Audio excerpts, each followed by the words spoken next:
Welcome in.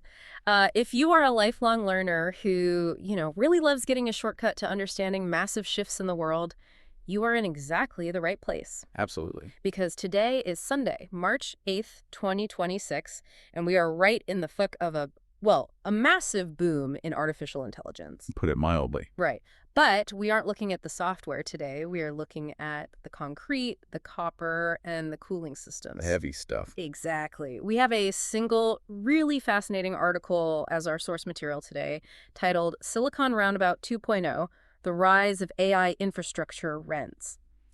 And our mission for this deep dive is to unpack how the physical, heavy, power-hungry reality of AI is just completely transforming commercial real estate in London. It's a huge pivot. It really is. I mean, we are literally watching the tech scene move from being about vibes to being all about volts. I love that phrasing, and it Yeah. really is a profound shift. We're so used to thinking of the tech industry as this weightless thing. And you're living in the ether. Right. We think of SaaS, the cloud, code just sort of floating out there. Yeah. But what makes artificial intelligence, especially at this 2026 scale we're seeing, so incredibly unique is that it is fundamentally grounded in heavy, hot physical infrastructure. It's not invisible anymore. Not at all. It requires a tangible footprint that older tech booms simply didn't need. The real estate market is waking up to the fact that AI companies are essentially heavy industry operating inside office buildings. Okay, let's unpack this, because the article paints such a vivid picture of what tech hubs used to look like, and the contrast is just stark. Oh, it's a completely different world. Right. Like if you think back to the 2015 tech scene, especially around London's Silicon Roundabout, that traffic island where the city meets Shoreditch, it had a very specific aesthetic. Exposed brick. Yes, it was all trendy warehouse conversions. You had your social media agency with the exposed brick walls, the Edison bulbs, and of course, a ping pong table taking up like a third of the floor plan. And the real estate buzzwords back then were all about collision spaces for spontaneous collaboration. Honestly, the most important metric for a startup was its proximity to a really good gastropub. Or a boutique cereal cafe. Exactly. Look, that old moniker, Silicon Roundabout, it always carried a bit of a marketing gimmick feel back then. But walking through those exact same postcodes today, EC1 and N1 around Old Street in Shoreditch, the atmosphere has completely transformed. The coffee shops are still there, though. The artisanal coffee shops are absolutely still there, serving the flat whites, but the people sitting outside are having entirely different conversations. The AI engineering teams have taken over the neighborhood, and their priorities are fundamentally different from the social media startups of the last decade. The vocabulary shift mentioned in the source is wild to see on paper. I mean, nobody's pitching disruptive apps over coffee anymore. Not a chance. Now, the jargon is all about transformer architectures, the underlying neural network structures that power massive language models, and they're talking about optimizing inference latency. Which is just how fast the model actually responds to a user prompt. Right. They are intensely focused on milliseconds and compute efficiency, not vanity metrics and user eyeballs. What's fascinating here is that the defining characteristic of a successful tech startup has fundamentally shifted. It used to be about community, culture, and aesthetic. Now, it is about ruthless technical infrastructure. It's all function. Entirely. These AI engineering teams are compute-heavy, intensely data-driven, and highly security-conscious. The physical space they occupy has to reflect those priorities, or the company literally cannot function. Because if your building can't support the hardware, your software engineers are just sitting around drinking that artisanal coffee with nothing to do. Exactly. It's a hard physical limit. And that brings us to the power-hungry reality of these companies. We are moving from a world of desks to a world of data. The source introduces this concept called power density. A very crucial metric right now. Yeah, and to put this into perspective for you listening, think about living in a really old apartment building. Have you ever tried to run a microwave, a hairdryer, and a space heater all at the exact same time on the same circuit? We've all been there. Right. You flip that last switch and the whole apartment goes dark because you tripped the breaker. You hit the absolute physical limit of the wiring in the walls. Which is incredibly frustrating. And that is exactly what is happening to standard high-end office buildings right now when an AI company moves in. The hard numbers from the source material really highlight the severity of this issue. A standard, traditional office building in London is designed to provide about 100 to 150 watts of power per square meter. Which sounds like plenty for normal stuff. It is perfectly fine for standard laptops, external monitors, some overhead LED lights, and the espresso machine. Mm. But a 2026 AI engineering hub requires an incredible 300 watts or more per square meter. Wow. That is more than double the standard capacity. And it comes down to the hardware required for modern AI development. These engineers are running high-performance workstations and local development servers packed with massive clusters of chips. Chips that are exceptionally power hungry. Right. These clusters draw an immense amount of power to process complex neural networks. If you put an AI team in a standard 150 watt per square meter office, the moment they spin up their local models to test a new architecture, The lights go out. exactly, they will blow the fuses for the entire floor. That is the daily reality for these CTOs right now. And power is only half the battle. If power is the muscle, you also need the nervous system, which brings us to connectivity. The text uses a great metaphor for this. It says, in the world of AI, data is the new oil, but connectivity is the pipeline. It's very apt. It's not just about having a fast Wi-Fi router in the ceiling anymore. Far from it. If you are an AI startup trading large models or running large-scale inference, you are moving terabytes of data constantly. You need dedicated Tier 1 fiber optic connectivity. Just massive pipes. Yes, and not just general internet access, but specific low-latency routes directly to major data centers. In the UK, that means dedicated fiber straight from your office in Old Street to the massive sprawling server farms out in Slough and the Docklands. The text outlines a total nightmare scenario for an AI startup regarding this pipeline. Imagine your team is running a massive, critical model training run. It's taking days, costing hundreds of thousands of pounds in raw compute time. The meter is running.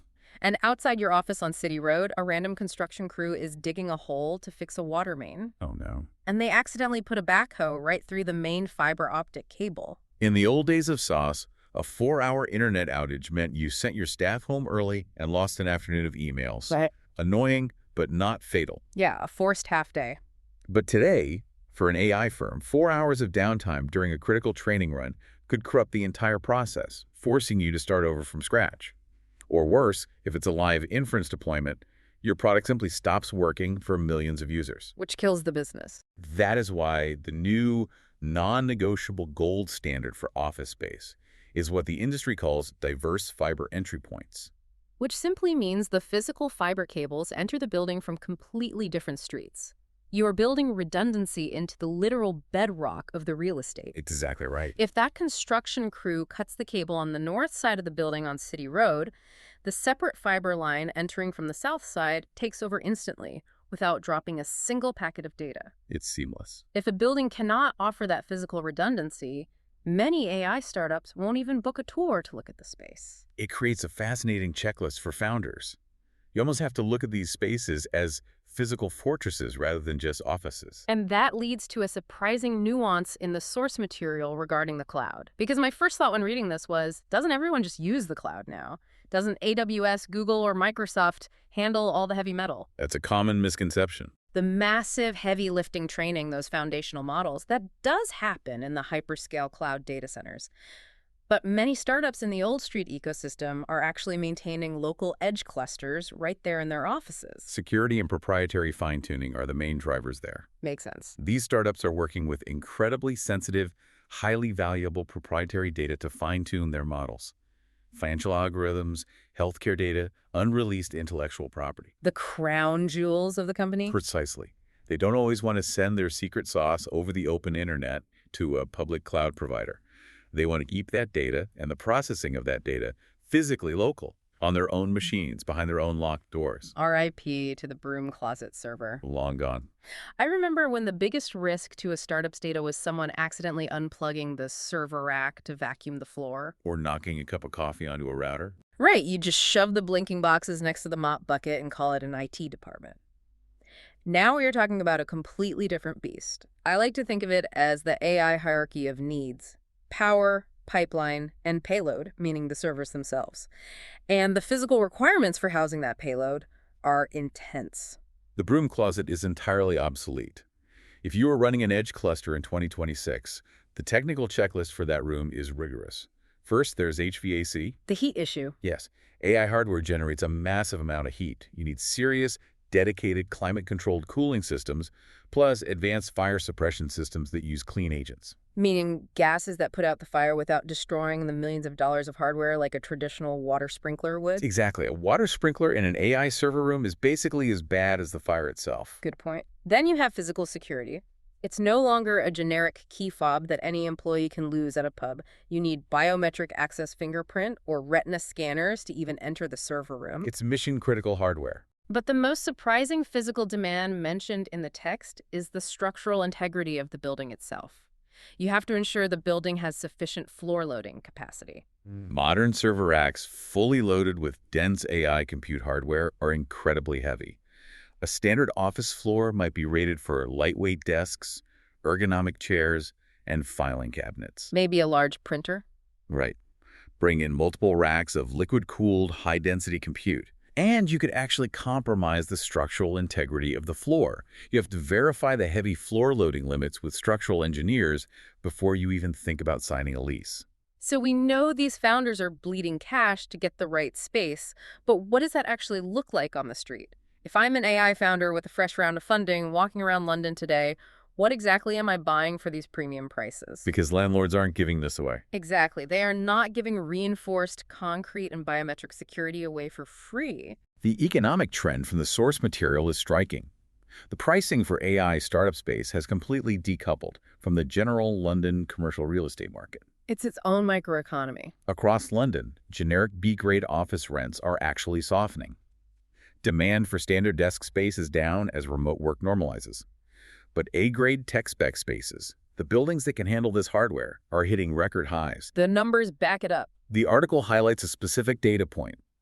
These high-spec properties are driving a 15% year-over-year increase in prime Old Street assets. Founders are willingly, happily paying what the industry is calling the AI premium. They really don't have a choice. You either pay the premium or your business cannot physically operate. Let's dig into the specific properties listed in the text, because looking at the exact specs and prices really makes this concrete. Let's start right in the heart of it. The Bower on Old Street in EC1. They're asking £110 per square foot. For £110, you are getting the holy grail. 300 watts per square meter of power density and a wired score of platinum. And for anyone unfamiliar with real estate ratings, a wired score is basically an official certification of a building's digital infrastructure. It's the standard. Getting a platinum rating means the landlord has officially proven the building has that diverse, redundant fiber connectivity we talked about, along with secure telecom rooms and multiple internet service providers already wired in. Moving just down the road, there is the White Collar Factory, also on the Old Street roundabout. They're asking even more, £120 per square foot. So a slight bump up. Yes, and that premium is buying you dedicated, built-in climate-controlled server rooms and integrated biometric access right out of the box. That's convenient. Very. You don't have to hire contractors to build the fortress. The landlord already built it, inspected it, and has it ready for you to just plug in your servers on day one. Then you move a bit west to Fitzrovia, to 60 Margaret Street in W1. This is the most expensive one on the list. Yeah. £130 per square foot. A very premium location. Fitzrovia always has been. But here they are offering a high-spec fit-out with redundant cooling. And redundant cooling is just as vital as redundant fiber. Absolutely essential. If your primary AC goes down in a room full of AI hardware, thermal throttling kicks in immediately. Your edge cluster essentially melts down or shuts itself off in minutes, costing you untold amounts in lost compute time. The backup cooling completely justifies that £130 price tag. Let's look at the hardware weight issue we mentioned earlier. The list includes a Derwent London property in Clerkenwell, EC1, for £95 per square foot. That is the strategic play for heavy floor loading. Okay. If you are a company building custom liquid-cooled supercomputing racks, this building is structurally reinforced to hold them without the floor buckling. Plus, they offer dark fiber options. Now, the source mentions dark fiber, which sounds like a sci-fi villain's weapon, but it's actually brilliant. It really is. It just means unused fiber optic cables that are already laid in the ground by telecom companies. The startup can lease those specific unlit cables and literally light them up themselves, creating a private pipeline to a data center that doesn't touch the public internet at all. It is the ultimate flex for data security. Moving to Finsbury Square EC2, there's the Alpha Beta building at 105 pounds per square foot. This one is interesting because it blends the new tech needs with the old culture. It bridges the gap. It does. It has a heavy tech ecosystem built in, but still features a literal ride-in bike ramp from the street. It's trying to maintain a bit of that old 2015 work hard, play hard culture while still supporting the new rigorous physical tech specs. If you need to be closer to the money, there's Mark Lane in the city, EC3, for 90 pounds per square foot. The primary draw there is Tier 1 connectivity right in the heart of the financial district. Why does that specific location matter so much for connectivity? Because if your AI model is doing high-frequency algorithmic trading, physical proximity to the city's financial data hubs actually reduces latency. Oh, that makes total sense. Right, when you are trading millions of pounds, every single millisecond of latency you can shave off by being geographically closer to the exchange gives your algorithm a competitive edge. Back in Shoreditch, E1, we have the famous T building. This is the cheapest on our list at 85 pounds per square foot. It is an icon of the old creative hub era. It's 85 pounds because it's offering what the industry calls Cat A plus specs. Right, and a fit-out is basically a vanilla shell. Literally just the basics. Exactly. It gives you raised floors, suspended ceilings, and basic mechanical services, but nothing is customized. The plus means it's a bit more ready to go than a bare concrete room, but the tenant will still need to invest heavily in their own capital expenditure to bring it up to AI standards. Especially compared to a place like the white-collar factory. Precisely. You save on the monthly rent, but you pay a massive upfront cost to build out your own cooling and security. Over in Covent Garden, WC2, we have 80 Strand at 115 pounds per square foot. It has iconic architecture, but it has been completely retrofitted with modern connectivity. It's a great case study. It proves that landlords are willing to gut historic-looking legacy buildings to support modern bandwidth and power needs just to capture that AI premium. Finally, C-Space on City Road in EC1, going for 95 pounds per square foot. It is a former factory, which is actually highly advantageous for this specific industry. Because of the structure. Exactly. Factories naturally have high ceilings, reinforced floors, and exposed surfaces, making it much easier to run massive new cooling ducts and heavy power cables than it would be in a traditional office building with tight enclosed drop ceilings. It's amazing how each building offers a slightly different puzzle piece depending on what the startup needs most. You really have to know your exact technical specs. Right. Do you need the heavy floors for liquid-cooled racks, the dark fiber for absolute security, or the redundant cooling for 100% uptime? It requires a completely new mindset from founders when they are shopping for a home base. The overarching theme here is that Silicon Roundabout 2.0 isn't a geographical shift. The tech scene is still centered around Old Street and Shoreditch. The shift is profoundly structural. It's what's inside the walls. Exactly. The final advice from the source material is something every founder, CTO, and real estate broker needs to internalize. Do not be seduced by the ping-pong tables and the free beer on tap. Those days are over. Right. When you tour an office now, you must verify the riser diagrams, the literal blueprints that show how cables and pipes run vertically through the building. And for anyone who hasn't looked at a commercial power bill lately, you have to check the kVA capacity. A vital step. kVA stands for kilovolt amperes. Basically, the absolute maximum amount of electrical power the building's grid can hand over to your floor before everything melts down. You have to ensure you have that 300 watts per square meter locked in. You also have to physically verify the diverse fiber entry points. At the end of the day, your physical infrastructure has to scale exactly as fast as your neural networks, or you lose the race. The heart of London's tech scene still beats in Old Street, but it beats with significantly more voltage and heavier machinery. Beautifully said.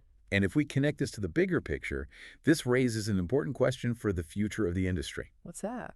Well, if these AI edge clusters require such massive power density, specialized redundant cooling, and extreme floor loading limits, at what point does a historic city like London simply run out of buildings that can be physically retrofitted? Oh, wow. Will the physical hunger of AI eventually force the tech hub to abandon city centers entirely in favor of bespoke industrial parks built directly next to power plants in the suburbs? Wait, but doesn't moving to an industrial park defeat the whole purpose of being in a tech hub? You lose the talent pool if you force your top-tier software engineers to commute to a power plant in the middle of nowhere just to be close to the servers. It's a massive tug of war. It really is. A tug of war between the physical needs of the machines and the cultural needs of the humans building them. That is a fascinating thought to leave on. The idea that AI might just physically outgrow the city itself because it's too hungry for power and too heavy for the floors. It's a very real possibility. Well, that wraps up our look into the concrete and copper reality of the AI boom. Thank you so much for joining us on this deep dive. Keep learning, keep questioning the world around you, and stay curious. We will catch you on the next one.